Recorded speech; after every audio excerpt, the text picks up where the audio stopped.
মৰিগাঁৱত মানসিক স্বাস্থ্যৰ বিষয়ে সজাগতা সভা। মৰিগাঁও অসামৰিক চিকিৎসালয়ৰ মানসিক স্বাস্থ্য বিভাগৰ উদ্যোগত মানসিক ৰোগ, ইয়াৰ লক্ষণ আৰু প্ৰতিকাৰৰ বিষয়ে মহিলাসকলৰ মাজত সজাগতা সৃষ্টিৰ বাবে এখন সজাগতা সভা অনুষ্ঠিত কৰা হয়। ইয়াৰ সমান্তৰালভাৱে গুৱাহাটীৰ অভিজ্ঞ নামৰ স্বেচ্ছাসেৱী সংগঠনটোৰ দ্বাৰা মহিলাসকলৰ ব্যৱহৃত সামগ্ৰী আৰু 9বিধ খাদ্য সম্ভাৰৰ টোপোলা দুৰ্গতসকলৰ মাজত বিতৰণ কৰা হয়।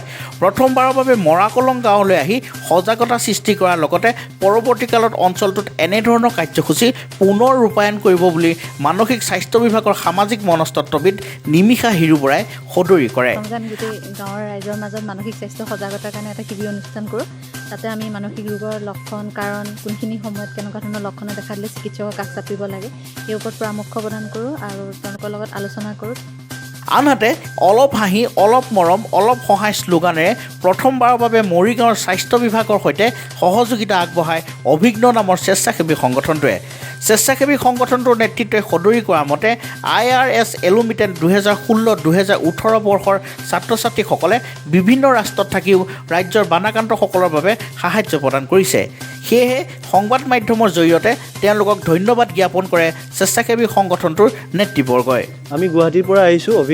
অভিজ্ঞ আমাৰ হৈছে এটা NGO, অলপ হাঁহি, অলপ মৰম, অলপ সহায়।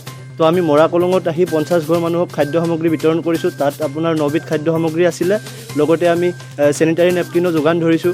আৰু এই যিটো অনুষ্ঠান, আমাৰ অনুষ্ঠানটো মানে আমাৰ যিটো ইয়াত সহায় কৰিছে আপোনাৰ IRSৰ পৰা, IRS এলুমিনি বেটছ 2016-18।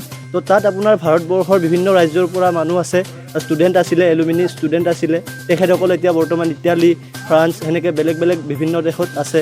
গতিকে তেখেতসকলে আমাৰ অসমৰ যিটো বানপীড়িত লোক, তেখেতসকলৰ কাৰণে যিখিনি সহায় কৰিলে তাৰ কাৰণে মই ধন্যবাদ দিছোঁ। Thanks to IRS alumni batch 2016-18। Without your support it is not possible to help this people. News desk report, Morigaon সংবাদ।